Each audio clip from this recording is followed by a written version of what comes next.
د افغانستان او پاکستان ملي لوبډلې روانه میاشت درې ورځنۍ سیالۍ کوي. د افغانستان او پاکستان کرکټ بورډونو روانه میاشت د دغه هیوادونو د کرکټ ملي لوبډلو ترمنځ د دریو نړیوالو ورځنیو لوبو د لړۍ مهالویش اعلان کړ. دغه لوبې د اګست میاشتې پر 22مه، 24مه او 26مه د افغانستان په کوربه‌توب سریلانکا کې ترسره کیږي. ټاکل شوې ده چې د پیل دوه لوبې د سریلانکا په سویلي همبانټوټا او وروستۍ دوه لوبې د پلازمېنې کولمبو لوبغالي کې وشي.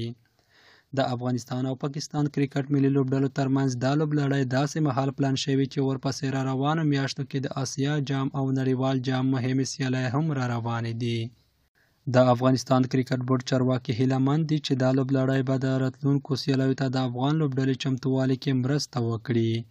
د افغانستان کرکټ بورډ عمومي رئیس میرویس اشرف ویلي، د افغان ملي لوبډلې لوبغاړي دغو سیالیو ته په بشپړ ډول چمتو دي او دا چې په دې وروستیو کې بنګلادیش ته د یو ورځنیو لوبو لوبلړۍ کې ماتې ورکړه، نو د پاکستان پر وړاندې سیالیو کې به هم په لوړ مورال سره ولوبېږي. د یادونې ده چې د اسیا جام سیالۍ د اګست په وروستیو کې پیلېږي.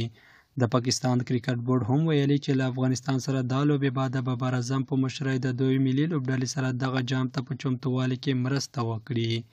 پی سی بي زیاته کړې چې د دوی لوبډله به د اګست پر 19مه سریلانکا ته ولاړه شي او له افغانستان سره تر سیالیو مخکې به د همدې میاشتې پر 19 شلم 21مه نیټه به خپل تمرینات وکړي. افغانستان او پاکستان تر اوسه دغو سیالیو ته لوبډلې نه دي اعلان کړي. د افغانستان او پاکستان کرکټ ملي لوبډلو تر اوسه په خپلو کې د یو ورځنیو لوبو لړۍ نه ده کړې، خو 4 ځله سره مخامخ شوي او 4 واړه لوبې پاکستان ګټلې دي. د دوی وروستۍ ورځنۍ لوبه د 2019 کال په نړیوال جام کې ترسره شوې وه. د یادونې ده چې د افغانستان او پاکستان ترمنځ د 23 اوریزو لوبو یوه لړۍ هم د روان کال په مارچ میاشت کې شوې وه چې افغانستان 2-1 وګټله.